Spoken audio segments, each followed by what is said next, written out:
오늘날에 우리는 농사의 기술과 교통이 발전하게 되면서 옛날보다 더 많은 종류의 과일과 곡식들의 풍성함을 누리고 살아갑니다.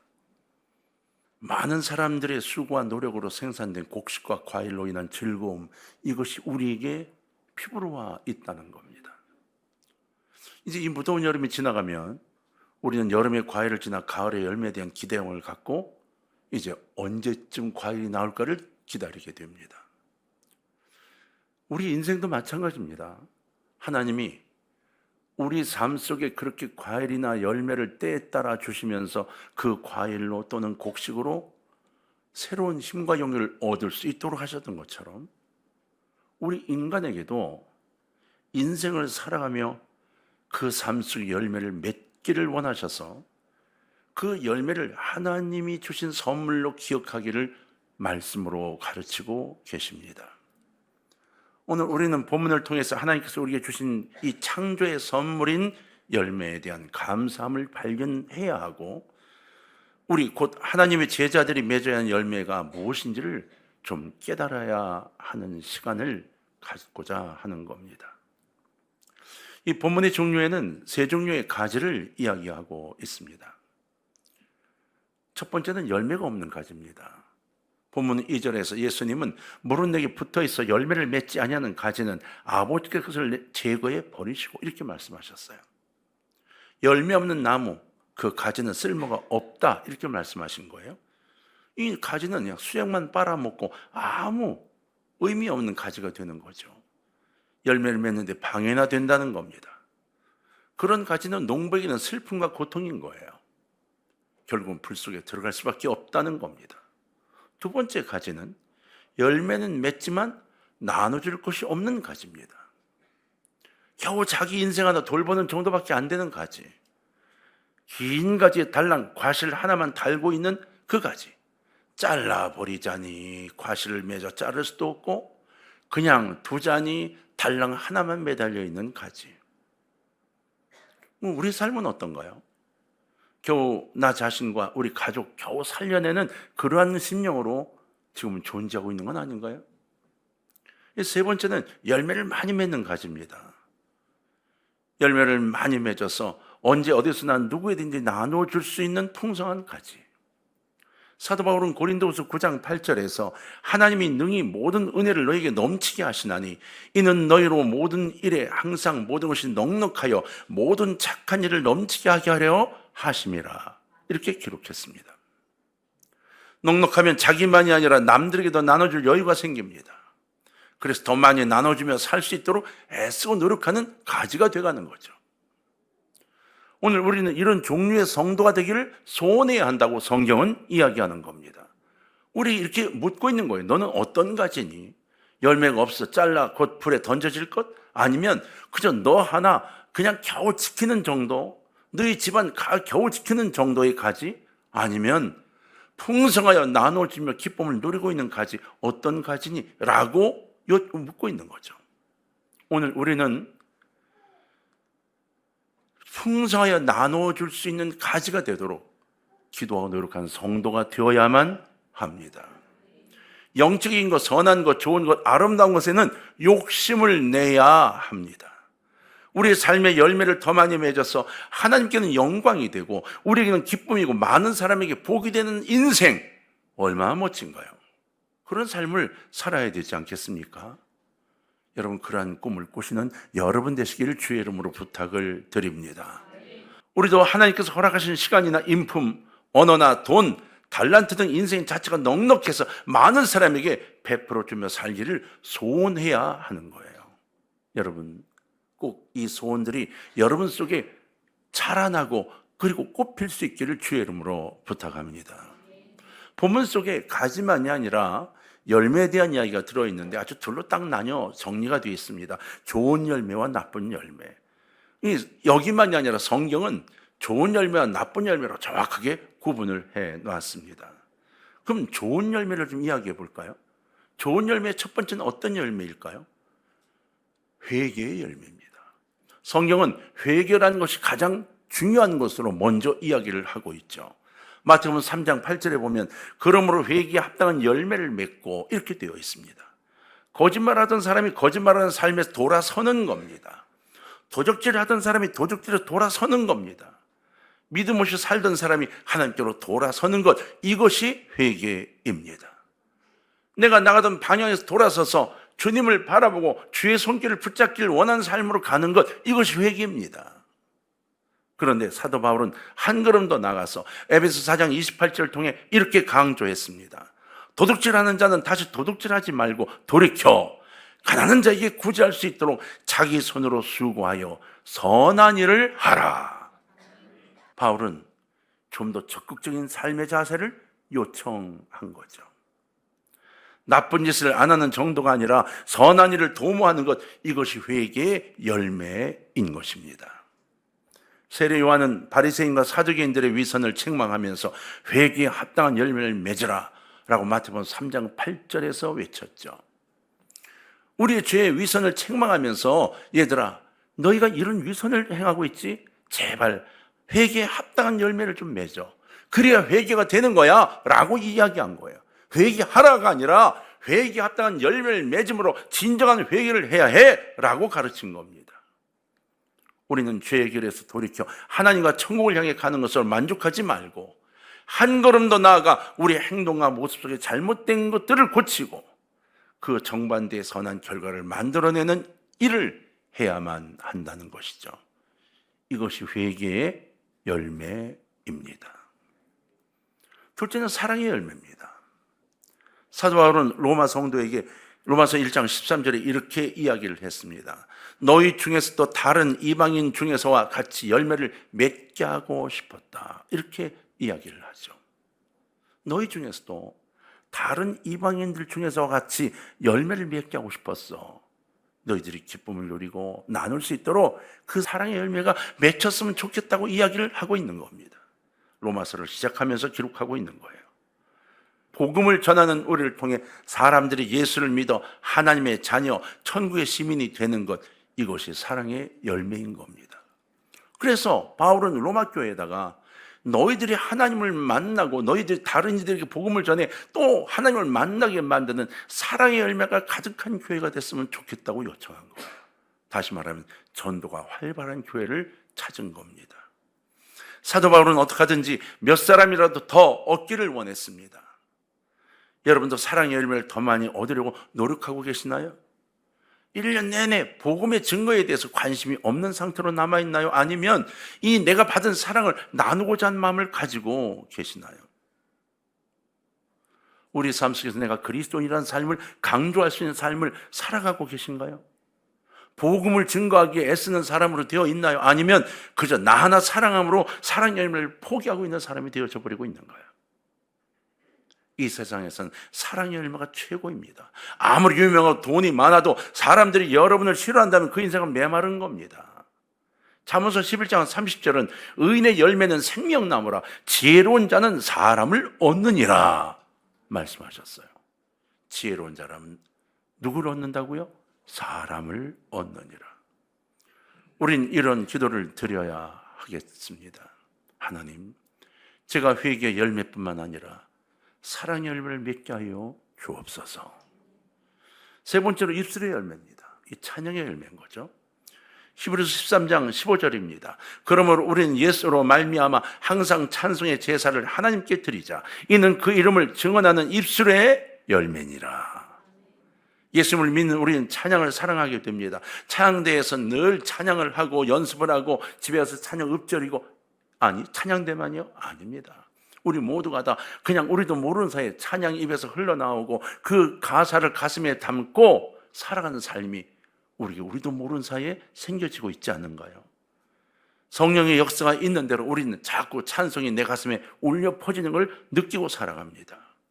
여러분의 입술에 하나님의 사랑과 자비와 긍휼과 선하심을 찬양하는 이 열매들이 계속 있기를 주의 이름으로 축원합니다. 찬송가와 이 성가를 부르거나 또는 복음성가를 부르면서 또는 외워가지고 간직하면서 여러분 읊조리는 것 자꾸 하시기를 바랍니다. 찬송가가 없어도 성가집이 없어도 어디서든 간에 복음성가를 부르고 또 CCM도 찬양하고 자꾸 주님을 찬양하는 그 가슴에 뜨거운 찬양이 여러분 속에 흘러넘치기를 주의 이름으로 부탁해요. 그 열매가 있으면 좋겠습니다. 네 번째로 기쁨의 열매입니다. 11절에 예수님이 내가 이것을 너에게 이루면 내 기쁨이 너희 안에 있어 너희 기쁨을 충만하게 하려 함이라 말씀하셨습니다. 예수님을 잘 믿으면 인생을 재밌고 즐겁게 살 수 있습니다. 인생 자체가 즐겁다는 이야기가 아닙니다. 힘들고 어려운 인생을 걸어가도 즐겁게 살 수가 있다는 거예요. 모든 것이 다 잘 된다는 게 아닙니다. 아플 때도 있습니다. 슬플 때도 있어요. 그러나 우리 영혼이 풍성해져서 모든 것을 은혜롭게 느끼고 은혜롭게 받아들이고 그리고 그것을 뛰어넘어 즐거운 삶을 살 수 있게 된다고 하는 거죠. 자막으로 여러분 기도문이 하나 나올 건데요. 같이 기도를 같이 해봤으면 좋겠어요. 다 같이 한번 읽어봅시다. 읽으면서 기도합시다. 시작. 하나님이여, 어차피 한 번 사는 인생길에 괴롭고 험하고 힘든 일이 많지만 우리의 눈과 마음을 다스려 주셔서 인생을 즐겁게 기쁘게 사는 기쁨의 열매가 충만케 하옵소서. 아멘. 이 삶이 오늘부터 시작되기를 주의 이름으로 축원합니다. 다섯 번째는 언어의 열매입니다. 말의 열매. 예수님께서 마태복음 12장 33절로 34절에서 나무도 좋고 열매도 좋다 하든지 나무도 좋지 않고 열매도 좋지 않다 하든지 하라. 그 열매로 나무를 아느니라. 독사의 자식들아, 너희는 악하니 어떻게 선한 말을 할 수 있느냐? 이는 마음에 가득한 것을 입으로 말함이라. 이렇게 말씀하셨어요. 바리새인들의 말이 꼭 독을 내뿜는 것 같았다, 이렇게 말씀하고 있는 거예요. 나쁜 열매에서 어떻게 좋은 열매를 맺을 수 있겠느냐 하는 질문인 겁니다. 예수님은요, 저와 여러분이 선한 말을 하며 살아가기를 원하고 계세요. 우린 입술을 열어 말을 할 때마다 축복의 말, 사랑의 말, 위로의 말, 격려의 말을 해야 하는 사람들인 겁니다. 왜냐하면 우리는 하나님의 자녀들이고 제자들이기 때문입니다. 사도 바울은 에베소서 4장 29절에서 무릇 더러운 말은 너희 입 밖에도 내지 말고 오직 덕을 세우는 데 소용되는 대로 선한 말을 하여 듣는 자들에게 은혜를 끼치게 하라고 하셨어요. 혹시 입술에 아주 더럽고 악하고 남에게 상처와 아픔을 주는 언어가 남아있다면 회개하고 적극적으로 선한 말을 하도록 애써야 합니다. 고린도서 4장 6절입니다. 너희 말을 항상 은혜 가운데서 소금으로 맛을 냄과 같이 하라. 그리하면 각 사람에게 마땅히 대답할 것을 알리라. 여러분, 소금으로 맛을 내는 것 같이 여러분의 한마디가 그 모든 이들의 분위기를 바꿀 수 있는 사람이 될 수 있기를 주의 이름으로 부탁합니다. 하나님의 제자인 우리들은 다른 사람이 들을 때 축복과 위로와 격려와 용기를 얻도록 우리 언어를 바꿔야만 합니다. 여섯 번째로 성령의 열매가 있습니다. 갈라디아서 5장 22절 23절에 이 성령의 열매가 쭉 나오죠. 오직 성령의 열매는 사랑과 희락과 화평과 오래 참음과 자비와 양성과 충성과 온유와 절제니 이 같은 것을 금지할 법이 없느니라. 할렐루야. 성령과의 만남을 가진 사람은 사랑을 느끼고 즐겁고 편안해집니다. 인내와 자비와 양선이 보인다는 것이죠. 양선이라 착한 것을 의미하는데 예수님이 나다나엘을 보고 말씀하셨어요. 야, 저 사람 속엔 말이야 악이란 게 전혀 없어. 나다나엘을 향해 하신 말씀입니다. 착하고 순박한 얼굴 그대로였다는 거죠. 충성, 그 무엇을 하나 맡겨도 걱정하지 않고 신뢰할 수 있도록 최선을 다해 하나님의 일을 감당하는 것을 말합니다. 온유, 부드러운 성품, 절제는 자기를 통제할 수 있는 능력이고요. 성질과 욕심대로 자기 멋대로 사는 것이 아니라 성령의 도움을 받아 자기의 생각과 말과 행동을 잘 다스리며 사는 것, 이것이 성령의 열매 속에 들어있는 것을 의미하고 있는 거예요. 말 한마디라도 어떤 유익을 일으킬 것인지, 저 사람이 기뻐할지 낙심하고 괴로워할지를 잘 생각하고 걸러서 이야기할 수 있는 중심이 여러분 속에 있기를 부탁하고, 이왕이면 성령의 역사로 내가 하는 말 전체가 은혜롭고 사랑을 나누고 기쁨을 줄 수 있는 언어가 되도록 기도하시기를 주의 이름으로 부탁을 드립니다. 그렇다면 이 많은 열매를 맺기 우리는 어떻게 해야 하는 걸까요? 첫 번째는 열매가 없는 가지들을 잘라버려야 합니다. 불필요한 가지를 잘라버려야 다른 가지들이 수액을 받고 잘 자라 많은 열매를 맺을 수 있습니다. 성경에 보니까 나쁜 가지들이 여러 나오는데 혹시 여러분에게도 그것이 있는지를 한번 살펴보시기를 바라요. 자, 먼저 갈라디아서 5장 19절입니다. 육체의 일은 분명하니 곧 음행과 더러움과 호색과, 이건 육적인 잘못이죠. 사람이 범할 수 있는 죄 중에 음행의 죄가 제일 쉽다고 합니다. 우상 숭배와 술수와, 이것은 영적으로 잘못된 것들을 말하는 거예요. 디모데후서 3장 1절로 2절에 보면 너는 이것을 알라. 말세에 고통하는 때가 이르러 사람들이 자기를 사랑하며 돈을 사랑하며 자랑하며 교만하며 비방하며 부모를 거역하며 감사하지 아니하며 거룩하지 아니하며, 이렇게 말씀했어요. 다시 말하면 자기 중심적 이기주의를 말합니다. 이렇게 성경 여기저기에 육적인 것들, 내가 갖고 있는 내 욕심을 채우기 위한 것들, 영적인 것들, 다양한 죄악들을 이야기하고 있습니다. 남을 무시하고 자기밖에 모르는 것, 이것을 다 잘라버려야 한다고 이야기하고, 하나님을 잊어버리고 내 이익만 구하는 것을 내버려 둬야 한다고 말하고 있는 겁니다. 디모데후서 3장 2절 5절을 보면 2절 중반절부터 이렇게 시작이 됩니다.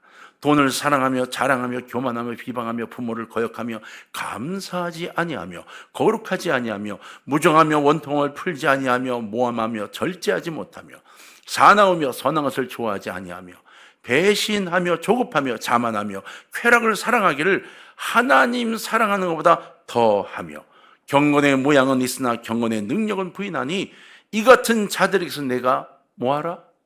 돌아서라.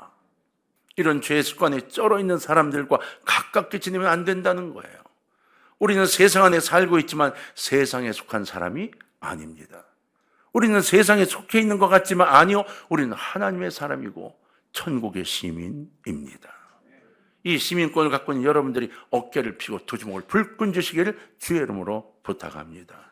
우리는 거룩하게 구별된 사람들이기 때문에 세상 사람들과 섞여 살아도 반드시 차이가 나게 되어 있고 차이가 나야만 합니다. 요한계시록 21장 8절에 이렇게 되어 있어요. 그러나 두려워하는 자들과 믿지 않은 자들과 흉악한 자들과 살인자들과 음행하는 자들과 점술가들과 우상 숭배자들과 거짓말하는 모든 자들을 불과 유황으로 타는 못에 던져지리니 이것이 둘째 사망이라. 반드시 날이 옵니다. 마지막 심판 때 하나님께서 이런 것들을 전부 잘라 영원히 타는 유황불 속에 집어넣으신다고 말씀하고 있습니다. 그러므로 우리 인생은 아직 끝나기 전에 미리 좋지 않은 가지들을 잘라 하나씩 정리를 해야 하는 겁니다. 내 전체가 잘라지지 않도록 내게 있는 좋지 않은 가지를 하나씩 잘라 정리하고 주님께로 나아가야 하는 것을 말합니다. 우리의 시간과 에너지와 노력과 물질을 선한 열매를 맺는 데 써야 합니다. 나중에 잘려서 불못에 들어갈 것을 유지하는 데 써서는 안 됩니다. 얼마나 아까운 동력입니까? 나쁜 가지를 스스로 잘라내십시오. 회개하고 하나님을 향해 살면서 회개에 합당한 열매를 맺어가시기를 주의 이름으로 부탁합니다. 열매를 많이 맺을 수 있는 두 번째 안이 있어요. 바로 예수 안에 거해야 하는 겁니다. 4절에서 예수님께서는 가지가 포도나무에 붙어있지 아니하면 스스로 열매를 맺을 수 없음같이라고 하셨어요. 여러분이 아직도 예수님을 마음속에 구주로 주님으로 영접하지 않으신 분이 계시면 오늘 예수님을 여러분의 구주로 모시겠다고 고백하시기를 주의 이름으로 부탁합니다. 오늘 예수님과 하나가 되십시오. 그래야 아름답고 맛있는 열매를 맺기 시작할 수가 있습니다. 여러분이 만족하고 주변 사람들의 축복이 될 수 있습니다. 예수 안에 들어온다는 것은 예수를 믿는다는 것이고 예수의 음성을 듣는다는 것이고 예수 안에 살아간다는 것은 예수님과 매일 동행한다는 것을 의미합니다. 아침에 일어나 눈을 뜨자마자 예수님께 인사하고 하고 싶은 말 주님과 나누고 그리고 그분의 말씀을 듣고 하루 종일 그분과 함께 사는 것, 이 복된 삶이 저나 여러분 모두에게 있기를 주의 이름으로 축원합니다. 7절에 보면 이렇게 말씀했습니다. 너희가 내 안에 거하고 내 말이 너희 안에 거하면 무엇이니 원하는 대로 구하라. 그리하면 이루리라. 왜 내가 기도한 것이 이루어지지 않을까요? 그분이 내 안에, 내가 그분 안에 거하지 못해서이기 때문입니다. 우리는 꽹과리처럼 해달라고 요청만 하지 그분이 내 안에 계시지 않기 때문이고 내가 그분 안에 있지 않기 때문이에요. 예수님의 말씀이 내 속에 있으면 행동에 옮길 수가 있게 됩니다. 몰라서 못하는 적도 있지 않습니까? 그래서 예수님의 말씀 곧 예수 안에 거하라고 부탁하고 있는 거예요. 세 번째는 예수님의 사랑 안에 거해야 한다는 겁니다. 사람의 사랑은 이 혼동이 돼요. 진짜 사랑해서 결혼을 해도 몇 년이 지나고 나면 흔들리기 시작할 때가 많습니다. 여러분, 자식을 낳아서 죽도록 사랑해도 사춘기를 지내던 어느 날부터 엄마보다 딴 여자를 좋아하게 되고, 그는 결혼해서 훌쩍 떠나버리게 됩니다. 그는 잘 오지도 않습니다. 인간의 사랑은 환경과 여건에 따라 흔들립니다. 사랑을 하는지 안 하는지 모를 정도로 흔들립니다. 이 세상에 사랑에 굶주린 사람이 너무나 많습니다. 유행가를 보면 모든 유행가의 거의 대부분의 사랑을 이야기합니다. 놓친 사랑, 그리운 사랑, 순사랑 이야기입니다. 남녀노소가 모두 사랑을 노래하죠. 왜 그럴까요? 사랑이 모자라는 겁니다. 더 많은 사랑을 받고 싶은 겁니다. 하지만 인간의 사랑은 절대로 만족이 없습니다. 갈증만 납니다. 사람이 주는 사랑의 열매는 아무리 먹어도 쓰고 시고 그저 어쩌다 한번 단 것이 있을 뿐 또다시 쓴맛으로 아파지게 됩니다. 참 사랑을 원하지만 정말 부족하죠. 하지만 한 가지 확실한 게 있습니다. 하나님은 여러분을 영원히 사랑하십니다. 여러분을 향한 하나님의 사랑은 절대로 변함이 없습니다. 예수님이 자기를 십자가에 못 박아 목숨을 바치기까지 우리를 사랑하셨습니다. 그러면 지금 사랑이 모자라 애타신 분이 계십니까? 고개를 돌려 주님으로 눈을 돌리세요. 그분의 사랑이 내게 와닿으면 나누어 줄 수 있는 풍성한 사랑이 내 속에서 솟구쳐 오르게 되어져 있습니다. 인간의 변하는 사랑, 그것이 아니라 변치 않은 무궁한 하나님의 사랑이 우리 가슴 속에, 심령 속에 있기 때문인 거죠. 여러분, 이 사랑이 여러분 속에서 뿌리를 내리고 점점 더 열매를 맺어가기를 주의 이름으로 축원합니다. 우리 모두가 이 열매를 추구해야 합니다. 시편 1편 3절에 다윗은 그는 시냇가에 심은 나무가 철을 따라 열매를 맺는다고 이야기했죠. 그렇죠? 그렇습니다. 열매를 달라고 기도할 때 열매가 있다는 말이에요. 열매를 소원하십시오. 재물도 달라 하시고 건강도 달라 하시고 하나님 역사 안에서 복음을 증거할 수 있는 이 능력도 달라고 기도하십시오. 우리는 어려운 사람들이 찾아와서 우리의 삶 속에 맺어놓은 많은 열매를 따먹고 배부르고 즐겁게 살아갈 수는 있을지 모르지만 그것을 나눠줄 수 있는 성령의 열매를 달라고 기도해야 한다는 것입니다. 여러분, 날마다 순간마다 여러분의 마음속에 계신 성령님께 도움을 청하시기를 바랍니다. 자, 7절을 다 같이 한번 읽어보고 마무리하려고 합니다. 자, 다 같이 한번 읽겠습니다. 시작. 너희가 내 안에 거하고 내 말이 너희 안에 거하면 무엇인지 원하는 대로 구하라. 그리하면 이루리라. 할렐루야. 이 결과가 하나님께 영광이고 여러분께도 충만한 기쁨이 될 줄로 믿습니다.